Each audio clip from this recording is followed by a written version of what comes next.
আমার বাঁকুড়া ব্লকের তরফ থেকে সকল দর্শক বন্ধুদের জানাই নমস্কার।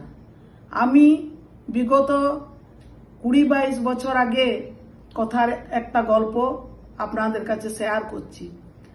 আমি যখন প্রথম কাজড়া মোড়ে এসেছিলাম, তখন আমার যারা সম্পর্কে কাকিমা জেঠিমা হতো না, তারা হামেশাই বলতো, বৌমা তোমার কি বাঁকুড়ায় বাপের বাড়ি? হ্যাঁ কাকিমা, বাঁকুড়ায় বাপের বাড়ি বটে। তো কি ও তোমরা বাঁকড়ি?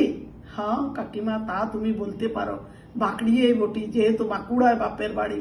হ্যাঁ তাহলে তোমার মায়ের তো বাপের তো পরিশ্রমই নাই গো বৌমা। বলি কেন কেন পরিশ্রম নাই? তোমরা তো 10 বেলা মুড়ি খাও। আরে কাকিমা অমন বলো না, 10 বেলা আমরা মুড়ি খাই? আমাদের বেলায় 24 ঘন্টা দিনে রাতে হয়, তা আমাদের দিনটা বাড়িয়ে ঘন্টাটা বাড়িয়ে কি হলো না 48 ঘন্টা। তার লেগে আমরা 10 বেলা মুড়ি খাই। ই বাবা, এমন কথা কি বলে কাকিমা? অমন বলো না, তোমাদের মতন কথা কিছুদিনের মধ্যে করে নেব। দেখবে না আমি এই অন্ডার ব্লকে আসছি কিছুদিনের মধ্যে। এই কটা পুরনো দিনের কথা শেয়ার করে আমার বাঁকুড়া ব্লগটি এখানে সমাপ্ত করলাম। সবাইকে নমস্কার জানালাম।